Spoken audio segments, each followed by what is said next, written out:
TDP నేత మహాసేన రాజేష్ కీలక వ్యాఖ్యలు చేశారు. పి గన్నవరం పోటీ నుంచి తప్పుకుంటున్నానంటూ మహాసేన రాజేష్ వ్యాఖ్యానించారు.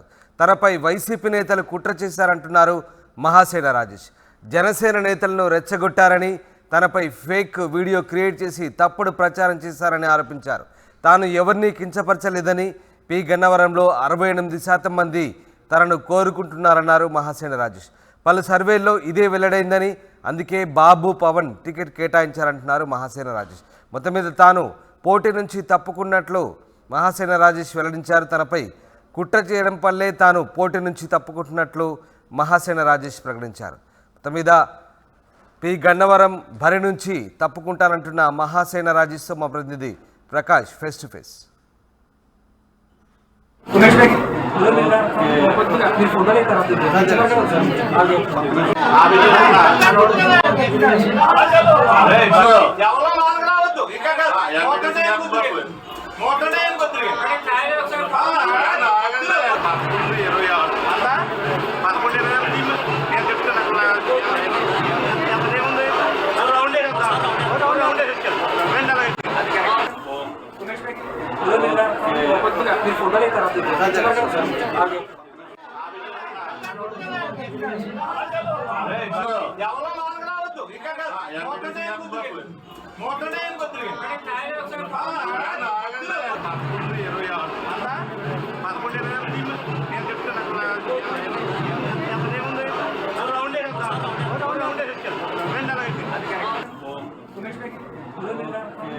డాక్టర్ అంబేద్కర్ కోనసీమ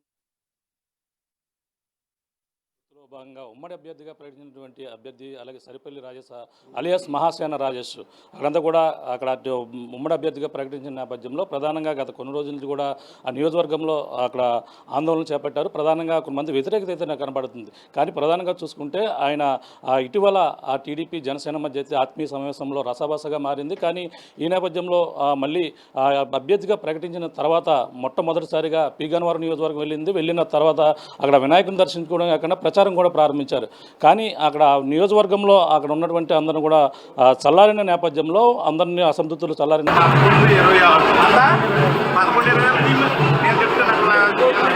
డాక్టర్ అంబేద్కర్ కోనసీమ జిల్లా పి గన్నవరం నియోజకవర్గం జనసేన టీడీపీ పొత్తులో భాగంగా ఉమ్మడి అభ్యర్థిగా ప్రకటించినటువంటి అభ్యర్థి అలాగే సరిపల్లి రాజేష్ అలియాస్ మహాసేన రాజేష్ అక్కడంతా కూడా అక్కడ ఉమ్మడి అభ్యర్థిగా ప్రకటించిన నేపథ్యంలో ప్రధానంగా గత కొన్ని రోజుల నుంచి కూడా ఆ నియోజకవర్గంలో అక్కడ ఆందోళన చేపట్టారు. ప్రధానంగా కొంతమంది వ్యతిరేకత అయితే నాకు కనబడుతుంది. కానీ ప్రధానంగా చూసుకుంటే ఆయన ఇటీవల ఆ టీడీపీ జనసేన మధ్య అయితే ఆత్మీయ సమావేశంలో రసాభాసగా మారింది. కానీ ఈ నేపథ్యంలో మళ్ళీ అభ్యర్థిగా ప్రకటించిన తర్వాత మొట్టమొదటిసారిగా పి గన్నవరం నియోజకవర్గం వెళ్ళిన తర్వాత అక్కడ వినాయకుని దర్శించుకోవడం కాకుండా ప్రచారం కూడా ప్రారంభించారు.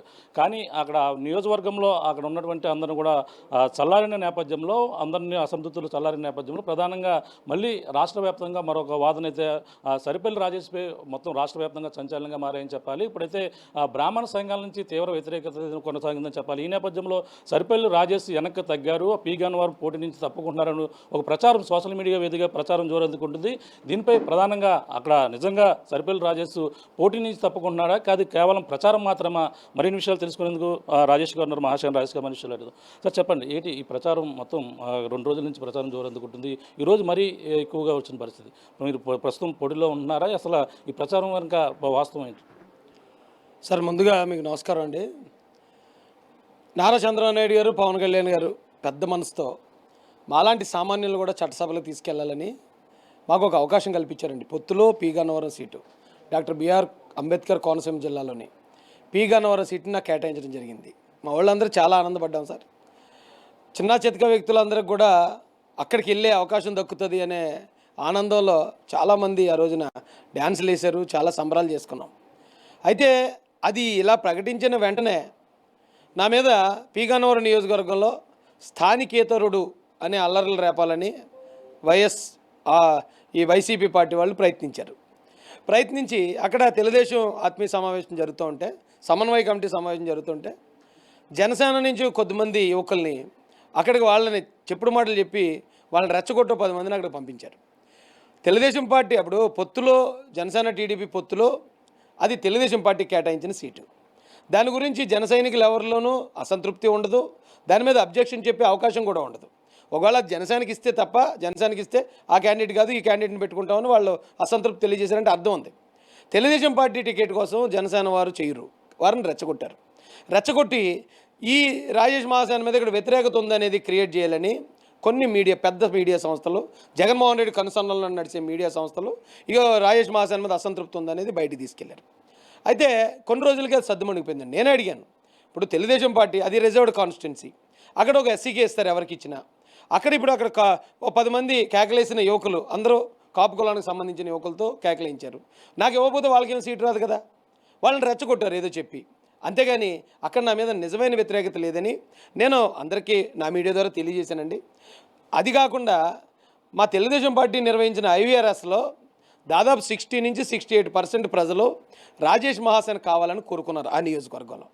నేను అడిగాను, నన్ను ఎక్కడో స్థానికేతరుని అక్కడ పంపిస్తున్నారు ఏంటంటే, మా పార్టీ నాకు చెప్పింది అదే, నీ పేరుతో 60 నుంచి 68% ప్రజలు నీకు అక్కడ ఓటేశారు, నువ్వు గెలుస్తున్నావు అని చెప్పారు. అలాంటప్పుడు నాకు అక్కడ వ్యతిరేకత లేదండి. కానీ జగన్ రెడ్డి అక్కడ వ్యతిరేకత ఉన్నట్టు క్రియేట్ చేద్దామని ఫస్ట్ స్థానికేతరుని తీసుకొచ్చాడు. ఆ తర్వాత ఇతను కాపుల్ని తిట్టాడని కట్ చేసి ఎడిట్ చేసిన వీడియోని ఆ నియోజకవర్గంలోని అందరికీ సర్క్యులేట్ చేశాడు. కాపుల్ని రెచ్చగొట్టాలని ప్రయత్నించాడు. అక్కడ ఉన్న ఏ కాపులు నమ్మలేదు. గతంలో ఎప్పుడో జరిగిన విషయాలు వాళ్ళు మేము తిట్టాం, మమ్మల్ని వాళ్ళు తిట్టుకున్నారు, ఏదో అది అయిపోయింది అంతే తప్ప ఒక మాట అంటే ఇప్పుడు ఏం పోయింది, మేము అన్నాం వాళ్ళు అన్నారన్న అక్కడికి అర్థం చేసుకున్నారు, గొప్ప మనసుతో ఆలోచించారు. దాని తర్వాత హిందువుల్ని ఏదో విమర్శించాడు, హిందూ దేవీ దేవతలను విమర్శించాడు అనేది అక్కడ ప్రచారంలో పెట్టారు. ఏం చేసినా అక్కడ జనం నమ్మలేదండి. నేను ముహూర్తం పెట్టించుకుని మొన్న అక్కడికి వెళ్ళి పూజ చేస్తే దాదాపు 15 నుంచి 2,000 మంది వచ్చారు. వాళ్ళందరూ ఎంతో ప్రేమగా నన్ను ఆదరించడం జరిగింది. సో ఇక జగన్మోహన్ రెడ్డి ఒకటి అనుకున్నాడు, అయితే నియోజకవర్గంలో ఇతని మీద వ్యతిరేకత సృష్టించలేకపోతున్నాం, ఈయన ఎలాగైనా సరే అసెంబ్లీకి రాకుండా అడ్డుకోవాలి. ఇలాంటి అలగాజనం అసెంబ్లీకి వస్తే 6 లక్షల కోట్లు ఉన్న నాలాంటోడి పరిస్థితి ఏంటని ఆలోచించి ఉంటాడండి. నాలాంటోడిని అసెంబ్లీ గేటు కూడా తాకనివ్వకూడదని అతను నిర్ణయించుకుని ఉంటాడు.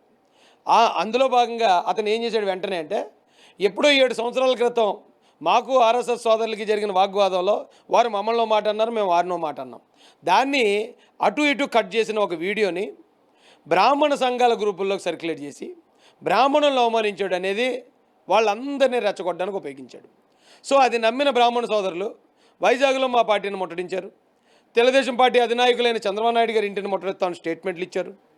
ఇక దీనికి కొద్దిమంది మా బీజేపీ సోదరులు కూడా అవును ఇలాంటి వ్యక్తి అయితే ఖచ్చితంగా సీట్ ఇవ్వడానికి కుదరదని వారు మాట్లాడారు. అంటే అష్టదిగ్బంధనం చేయడానికి ప్రయత్నిస్తున్నాడు జగన్ రెడ్డి అని అనిపించింది నాకు.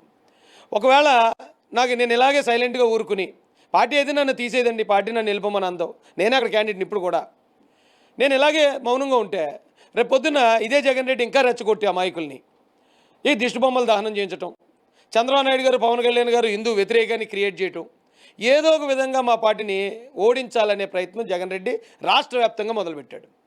నేను పోటీ చేసేదేం పి గన్నవరం నియోజకవర్గం, నా కోసం ధర్నా చేసేది వైజాగ్లో, నా కోసం ధర్నా చేసేది గుంటూరులో, నా కోసం ధర్నా చేసేది ఉండవల్లి. ఏంటండి ఇదంతా జగన్ రెడ్డి రెచ్చగొట్టి కొద్దిమంది చేసినప్పుడు నాకు అనిపించింది, బాధ అనిపించింది.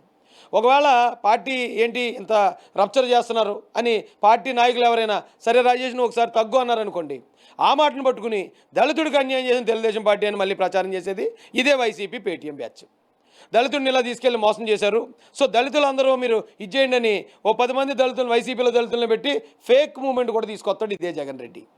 మరి ఇలాంటి సమయంలో మమ్మల్ని ఎంతో గొప్పగా ఊహించి ఇంత సామాన్యులను కూడా చట్టసభలకు పంపించాలనుకున్న చంద్రబాబు నాయుడు గారు పవన్ కళ్యాణ్ గారికి మన వల్ల ముందుకెళ్తే ఆయన వాళ్ళు హిందూ ద్వేషులుగా క్రియేట్ చేస్తాడు, పోనీ వెనక్కి వస్తే దళిత ద్వేషులుగా క్రియేట్ చేస్తాడు. ఈ సమయంలో నేను తగ్గితేనే మంచిదేమో, ఒకవేళ నేను తగ్గితే నాకు నేనుగా నా జాతి అర్థం చేసుకుంటుంది. జగన్ రెడ్డి చేసిన మోసం, అతను చేసిన ఈ కుట్రంతా నా జాతి అర్థం చేసుకుంటుంది. కాబట్టి జగన్ వల్ల మా అన్నకి ఈ అవకాశం దక్కనివ్వలేదు, జగనే ఈ అవకాశం దూరం చేసేటని నా జాతి అర్థం చేసుకుంటుంది. ఇక బ్రాహ్మణ సోదరులు ఎవరైతే ఉన్నారో, హిందూ సంఘాల వారు ఎవరైతే ఉన్నారో వారందరికీ నేను బేషరతుగా ఆల్రెడీ క్షమాపణ చెప్పాను, మళ్ళీ క్షమాపణ చెప్తున్నాను. గతంలో నేను అన్న సందర్భం వేరు, నేను అన్న వ్యక్తులు వేరు. ఒకవేళ ఇది మీ మనసుకు బాధ కలిగితే నేను బేషరతుగా క్షమాపణ చెప్తున్నాను. ఎందుకంటే నేను ఇప్పుడు స్వతంత్రుని కాదు, నేను ఒక పార్టీ క్రమశిక్షణ కలిగిన కార్యకర్తని. కాబట్టి నా మాటల వల్ల నా పార్టీకి బ్యాడ్ రాకూడదు అనేది నేను కోరుకుంటాను. కాబట్టి ఖచ్చితంగా ఒకవేళ మీరు ఏదైనా శిక్షించాలంటే నన్ను మాత్రం శిక్షించండి, దయచేసి నా పార్టీని ఏమనొద్దు అనేది మిమ్మల్ని రిక్వెస్ట్ చేస్తున్నాను. సో పార్టీ ఒకవేళ సీట్ నాకే కంటిన్యూ చేస్తుందండి. కంటిన్యూ చేస్తే హిందూ ద్వేషాన్ని వాళ్ళ మీద ముద్రేస్తారు. వెనక్కి వస్తే దళిత ద్వేషం అంటారు. ఈ సమయంలో నాకు నేనుగా తగ్గటం వల్ల, నేను ఆల్రెడీ బ్రాహ్మణ సంఘాలకు హిందూ సంఘాలకు క్షమాపణ చెప్పడం వల్ల వారు ఇప్పుడు తెలుగుదేశం పార్టీ మీదకో జనసేన పార్టీ మీదకో కోపం పెంచుకోరు. వారి మీదకి మేము నిరసనలో ర్యాలీలు చేస్తామనే విషయానికి వెళ్ళరు. సో అన్ని విధాలా నా పార్టీని నేను కాపాడుకోవాల్సిన బాధ్యత ఒక క్రమశిక్షణ కలిగిన కార్యకర్తగా నాపై ఉంది. కాబట్టి అవసరమైతే నేను ఈ పోటీ నుంచి నాకు వచ్చిన ఈ అవకాశం, నిజానికి ఇంత గొప్ప అవకాశం అలాంటి వాడికి రావటం వల్ల మేము అసెంబ్లీకి వెళ్తే మా సమస్యలు చాలా విధాలుగా మేము పరిష్కరించుకునే అవకాశం, మా సమస్యలన్నీ పెద్దవారి దృష్టిలో పెట్టే అవకాశం మాకు దక్కుతుంది. అది నాకు బాధగానే ఉంది. అవసరమైతే నేను తగ్గుతాను అన్నప్పుడు ఇంత గొప్ప ఆపర్చునిటీని కూడా నేను ఈ జగన్ రెడ్డి చేసి కుట్రల వల్ల నాకు నేనుగా వదులుకోవాల్సిన పరిస్థితి వచ్చినందుకు నేను బాధపడుతున్నాను. అయినా కూడా నా పార్టీని కాపాడుకోవాలి. మాకు అన్ని సర్వేల్లో 142 సీట్లకి తక్కువ లేకుండా గెలుస్తామని చెప్పి వస్తుంది. నా వల్ల అదేమీ తేడా రాకూడదు ఖచ్చితంగా అని చెప్పి ఆ ఉద్దేశంతో మాత్రం నాకు నేనే తగ్గుతానని నేను స్టేట్మెంట్ ఇచ్చానండి. అంటే టికెట్ ప్రకటన తర్వాత నియోజకవర్గంలో కొంచెం అసంతృప్తి, జనసేన కావచ్చు టీడీపీ నేతల్లో అసంతృప్తి ఉంది. అవన్నీ కూడా ఏ విధంగా సెటిల్ చేశారు? మొన్న ఇటీవల మీరు వెళ్ళి ప్రచారానికి వెళ్ళడం అన్నప్పుడు కూడా ఎటువంటి వ్యతిరేకత కూడా కనిపించలేదు. అక్కడ ఏ విధంగా సెటిల్ చేశారు? తర్వాత పరిణామాలు మీపై ఎటువంటి కుట్ర జరుగుతుంది అసలు? సరే, ఎప్పుడన్నా ఏ నియోజకవర్గాలు అన్నా స్థానికేతరుడు వచ్చినప్పుడు ఆల్రెడీ అక్కడ స్థానికంగా ఉన్న యాస్పిరెంట్లు ఉంటారు. ఎప్పటి నుంచో పార్టీకి పనిచేస్తూ అవును మేము ఒక ఎమ్మెల్యే అవ్వాలని ఆ సవాళ్ళు ఉంటారు. ఉన్నప్పుడు స్థానికేతరుడు వస్తున్నప్పుడు సాధారణంగానే ఉంటుంది. అది ఇద్దరు అన్నదమ్ములు ఉంటే అన్నదమ్ముల మధ్య గొడవ ఉంటుంది. కాబట్టి అక్కడ ఉన్నప్పుడు పార్టీ నిర్ణయించింది రాజేష్ మహాసేన అక్కడికి ఇవ్వటం ద్వారా ఈ వర్గాల తరపున మాట్లాడతాడనే ఆ విషయాన్ని పార్టీ నాయకులకు కన్వే చేశారు సార్. దానివల్ల పార్టీలో తెలుగుదేశం పార్టీలో ఉన్నవాళ్ళు అర్థం చేసుకున్నారు, జనసేన పార్టీలో ఉన్నవాళ్ళు అర్థం చేసుకున్నారు. సో ఇక్కడ నియోజకవర్గంలో కుట్రలు అవ్వట్లేదనే రాష్ట్ర వ్యాప్త కుట్రలకి జగన్మోహన్ రెడ్డి తెరలేపాడు సార్. అంటే ఇప్పుడు బ్రాహ్మణ సంఘాలు గతంలో జరిగిన దానిపై ఆరోపణలు చేస్తున్నాయి ప్రధానంగా. అంటే ఈ ఎన్ని సంవత్సరాల క్రితం జరిగినట్టు పరిణామం ఇవన్నీ కూడా ఎలా చూడాలి సార్? 2018లో మిర్యాలగూడలో అమృత, ప్రణయ్ అనే ఇద్దరు ప్రేమికులు ఉన్నారు సార్. వాళ్ళిద్దరు ప్రేమించారు, పెళ్లి చేసుకున్నారు. ఆ అమ్మాయిని చాలా బాగా చూసుకునేవాడు ఆ కుర్రోడు. తను గర్భవతి అయింది. గర్భవతి అయినప్పుడు తను తీసుకెళ్లి గుళ్ళోకి వెళ్ళి పూజ చేయించుకుని హాస్పిటల్కి వెళ్తున్న క్రమంలో అతను కులం తక్కువడనే ఒకే ఒక ఉద్దేశంతో ఆ అమ్మాయికి తండ్రికి నచ్చక ఒక సుపారీ వ్యక్తిని ₹1,00,00,000 ఇచ్చి పెట్టి అతన్ని చంపించాడు. చంపించిన రోజు నేను అది చూసి సాటి కులస్తుడిగా ఇప్పుడుకి ఇంకా ఇలాంటి చావులా, ఒకవేళ ఇలా పెళ్లి చేసుకుని ఒకవేళ ఎవరైనా మోసం చేస్తే చంపిన పర్లే, ఎవరైనా రేప్ చేస్తే చంపిన పర్లే, పెళ్లి చేసి భార్యగా గౌరవిస్తూ అంత ప్రేమగా చూసుకుంటున్న పరిస్థితిలో కూడా ఒక బీటెక్ అంటే ఒక ఇంజనీర్ని చంపించారు. ఒకవేళ ఇలాంటి పరిస్థితులు ఎవరైనా ఉంటే మీరు నాకు రండి, మీకు సెక్యూరిటీ ఇస్తాను, అవసరమైతే మీకు ₹1,00,000 ఇచ్చి మిమ్మల్ని విదేశాలు పంపించాను, మీ ప్రాణాలు కాపాడుకుంటానని అప్పుడు నేను ఆ బాధలో మాట్లాడింది వాస్తవమే. అయితే అది ఇప్పుడు ఒకవేళ తప్పుగా పరిగణించబడుతుంది. అది కూడా నేను కాదంటే తప్పు అయితే క్షమించమని అడుగుతున్నాను. కానీ ఒక పక్కన ప్రాణం పోయిన విషయాన్ని కూడా తప్పుదారి పట్టించి కేవలం ఈ విషయాన్ని కట్ చేసి దాన్ని మాత్రమే వైరల్ చేస్తూ, అది కూడా ఇప్పుడు జగన్ రెడ్డి మేము అసెంబ్లీకి రాకూడదనే ఉద్దేశంతో ఇప్పుడు దాన్ని వైరల్ చేస్తున్నారు. అది 2018లో నేను మాట్లాడిన మాటలు సార్. అదే 18 కూడా కాదు, 2016లో ఎవరో ఒక ఆయన యేసుక్రీస్తు ప్రభు వారు కన్యమరికి ఎలా పుడతారు భర్త లేకుండా. కాబట్టి ఆయన అక్కడ ఉన్న రోమన్ సైనికుడితో మరియా తల్లి తప్పు చేసింది అని చెప్పినప్పుడు అతనికి నేను సమాధానం ఇస్తూ, ఒక దేవీ దేవతలు ఒక దేవుళ్ళు తలుచుకుంటే వాళ్ళ శక్తితో కూడా మనిషికి ప్రాణం పోయగలుగుతారు. దానికి ఉదాహరణ విఘ్నేశ్వరుడే. పార్వతీదేవి కూడా తన శక్తితో తనకి ప్రాణం పోసిన జరిగింది. అలాంటి సమయంలో మనం ఆవిడేదో ద్వారపాలకుడితో తప్పు చేసిందని మనం అనకూడదు. దేవీ దేవతలకు ఆ శక్తి ఉంటుంది అని నేను అప్పుడు మాట్లాడింది వాస్తవమే అండి. అప్పుడు నేను అలా మాట్లాడడం తప్పే. ఎందుకంటే ఎవడైతే తిట్టాడో ఆ యదవని తిట్టాల్సింది నేను. ఆ తిట్టకుండా పురాణాల నుంచి నేను ఈ ఉదాహరణ తీసుకోవడం నాకు తప్పే. నాకు ఇప్పుడు నేను బాధపడుతున్నాను. కానీ అప్పుడు ఆ సందర్భంలో మాట్లాడిన మాటని దాదాపు ఇప్పుడైతే ఒక 8-9 సంవత్సరాలు వద్దండి జరిగి అది ఇప్పుడు తీసి ఇప్పుడు ప్రచారంలో పెట్టారు. అవి ప్రచారంలో పెట్టి మాట అంటే తప్పదు సార్. ఇక్కడ జగన్మోహన్ రెడ్డి మనుషులు చంపించవచ్చు, బాబాయిని లేపించేయచ్చు, లక్షల కోట్లు సంపాదించుకోవచ్చు, చంపేసిన శవాలను డెడ్ బాడీ డోర్ డెలివరీ చేయొచ్చు. ఇవేమి తప్పులు కదట సార్. కోపంలో మనం ఒక మాట అంటే అది ఇప్పుడు తప్పు. అందుకని నేను అసెంబ్లీలో అడుగు పెట్టకూడదు. అది జగన్ రెడ్డి వాదం. ఒక సామాన్య వ్యక్తిగా ఒక ఎమ్మెల్యే పదవి అంటే తెలియని అదొక దానికి ఒక గౌరవం ఇదవని వ్యక్తిగా నాకు చాలా ఆనందంగా ఉందని ఇటీవల కూడా చెప్పడం జరిగింది. కానీ ఇది ఒక రాజేష్ పైన జరుగుతున్నది దానిగా అనుకోవాలా, లేదంటే ఒక కులానికి ఒక సామాజిక వర్గానికి ఇచ్చేసినటువంటి అవమానంగా చెప్పలేదు? సార్ ఇక్కడ పేదోడికి పెత్తందారుడికి యుద్ధం అంటాడు సార్ జగన్ రెడ్డి. నిజానికి అతను పెత్తందారుడే, మేము పేదోళ్ళమే. మాలాంటి పేదోడు ప్రశ్నిస్తే మేమేమీ తప్పు చేయక్కర్లే, మేము ఎవరిని చంపక్కర్లే, ఎవరిని రేపు చేయక్కర్లే. ఇలాంటి పెత్తందారుని ప్రశ్నిస్తే మీ జీవితాలని ఎలా నాశనం చేస్తానో చూడండి, మీకు వచ్చే అవకాశాలను ఎలాగా అణిచేస్తానో చూడండి అని చెప్పి పెత్తందారుడి బుద్ధి అతను చూపిస్తున్నాడు సార్. ఖచ్చితంగా పేదలుగా మాకు ఒక శక్తి ఉంది, మాకు ఒక బలాన్ని ఇచ్చారు అంబేద్కర్ గారు. ప్రతి 5 సంవత్సరాలకు ఒకసారి ఓటేసి పెత్తందారులు తలరాత మార్చే శక్తి మా చేతిలోనే ఉంది. 2024 వస్తుంది. ఆ పెత్తందారుడికి బుద్ధి చెప్పి ఎక్కడ కూర్చోబెట్టాలో అక్కడ మేము కూర్చోబెడతామండి. అంటే ఇప్పుడు జరుగుతున్న పరిణామం, ఇప్పుడు పోటీలని తప్పకుండా డిసైడ్ అయ్యారా, లేదంటే ఈ పార్టీ దాని గురించి గౌరవించి వాళ్ళ పార్టీకి డ్యామేజ్ అవ్వకుండా ఉండేందుకు మీరు డిసైడ్ అయ్యారా? సార్, నేను ఇలాంటి అవకాశం వస్తే ఎవ్వరూ వదులుకోరు సార్. పోటీని నేను తప్పుకోవడానికి కూడా నేను చాలా బాధపడుతున్నాను సార్. నేను ఒక రకంగా శిథిలాల్లో చిక్కుకున్నవాడుగా ఉంది నా పరిస్థితి. భూకంపం వచ్చినప్పుడు శిథిలాలు ఉంటాయి, శిథిలాల కింద పడిపోయి ఉంటాడు, శిథిలాలు పైకి లేపలేం, అలాగని అందులో బతకలేరు. అంతా ఉక్కిరి బిక్కిరిగా చేశాడు సార్ జగన్మోహన్ రెడ్డి మమ్మల్ని. ఇలాంటి పరిస్థితుల్లో నాకు వచ్చిన ఈ అవకాశాన్ని ఒకవేళ పెద్దలు బ్రాహ్మణ సంఘాలు కానీ హిందూ సంఘాలు కానీ మమ్మల్ని అర్థం చేసుకుని ఇది జరిగింది ఎప్పుడో కదా, అయినా ఆయన క్షమాపణ చెప్పాడని వారు పెద్ద మనసుతో అంగీకరిస్తే మా వర్గాల తరపున అసెంబ్లీకి వెళ్ళడానికి ఆ అవకాశం నాకు దక్కినట్టు అవుతుంది. లేదు, ఒకవేళ జగన్ రెడ్డి ఇంకా మోసాలు ఇంకా కుట్రలు ఎక్కువ చేస్తే, మా పార్టీని డ్యామేజ్ చేయాలనే ప్రయత్నం కనుక చేస్తే, పార్టీ ముఖ్యం సార్ మాకు. చంద్రబాబు నాయుడు గారు సీఎం అవటం ముఖ్యం. కాబట్టి పార్టీ కోసం ఎంత త్యాగం చేయడానికన్నా మేము సిద్ధం. నేను వెనక్కి డ్రాప్ అవడానికి కూడా సిద్ధం.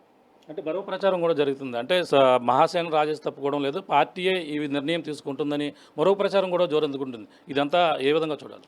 ఒక్కనాటికి చంద్రబాబు నాయుడు గారు ఒక్కసారి మాటేస్తే వెనక్కి తిరగడు సార్. ఆయన ఎవరికన్నా సీట్ ఇవ్వడానికి 100 సార్లు ఆలోచిస్తాడేమో తప్ప సీట్ ఇచ్చిన తర్వాత మళ్ళీ ఆయన వెనక్కి వెళ్ళే వచ్చినే లేదు.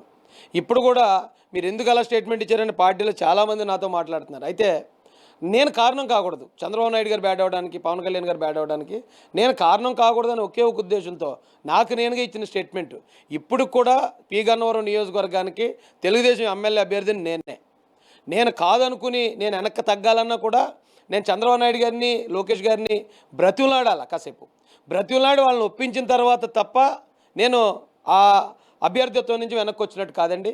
నన్ను పార్టీ ఇంత చిన్న వ్యక్తిని, చిన్న స్థాయి వ్యక్తిని అసెంబ్లీకి పంపించడానికి ఆలోచించినంత గొప్ప వ్యక్తులు వాళ్ళు నా సీటు తీసేస్తానని ఎవడో తప్పుడు ప్రచారం, ఇక ఈ పేటీఎంలకు అన్ని తప్పుడు ప్రచారాలు అలవాటు సార్. అయితే ఎందుకంటే ఇప్పుడు నన్ను తీసేస్తే పార్టీ ఎస్సీలు రెచ్చగొట్టాలని అనుకున్నారు వాళ్ళు. మరి పార్టీ నన్ను తీయకుండా నన్నే కంటిన్యూ చేస్తుంది కదా, అందుకని ఇలాంటి తప్పుడు ప్రచారం చేస్తున్నారు. అంటే ప్రధానంగా చూసుకుంటే ఇప్పుడు మీడియాలో వస్తున్నటువంటి కథనాలు కావచ్చు, అన్నీ కూడా మీరు ఈరోజు జరుగుతున్న పరిణామం కావచ్చు, అధిష్టానం నుంచి పవన్ కానీ చంద్రబాబు నాయుడు కానీ లోకేష్ కానీ ఎవరైనా మాట్లాడడం జరిగిందండి? సార్, లోకేష్ అన్న గారు ఎప్పుడు మా సాధారణమైన మాలాంటి వాళ్ళతో కూడా ఆయన వాట్సాప్లో మాకు టచ్లో ఉంటారు. ఏ విషయమైనా వారి దృష్టికి మేము తీసుకెళ్తాం. ఆ క్రమంలో జరిగిన సంభాషణ కూడా ఈ పరిస్థితి కూడా వారి దృష్టికి తీసుకెళ్ళటం జరిగింది. వారు దాని గురించి ఇప్పుడు నేను అక్కడ అభ్యర్థిని కాదు అని పార్టీ నుంచి అనౌన్స్మెంట్ వచ్చిన తర్వాత నన్ను తీసినట్టండి. ఇప్పుడు దాకా అలాంటి అనౌన్స్మెంట్ రాలేదు. పార్టీ అందుకు సుముఖంగా లేదు. కానీ మాకు మేముగా ఆలోచించుకోవాలి. పార్టీని బ్యాట్ చేయడానికి జగన్మోహన్ రెడ్డి మమ్మల్ని ఉపయోగించుకుంటున్నాడు ఆయుధంగా. మా భుజం మీద కనబెట్టి పార్టీని లేపేయాలని ట్రై చేస్తున్నాడు. ఇలాంటి క్రమంలో అతని ఎత్తుని చిత్తు చేయాలంటే ఒక అడుగు మేము వెనక్కి వేయాలని నా ఉద్దేశం, నా నిర్ణయమే తప్ప పార్టీ దృష్టిలో మమ్మల్ని కన్న బిడ్డల్లా చూసుకుంటారండి వాళ్ళు. ఇది వాస్తవం. ఇది అంటే గతంలో మీరు వైసీపీలో వెళ్ళారు, వైసీపీలో కూడా కొనసాగి రావడం జరిగింది. వచ్చిన తర్వాత అక్కడికి ఇక్కడికి డిఫరెంట్ ఏ విధంగా కనిపిస్తుందండి మీకు?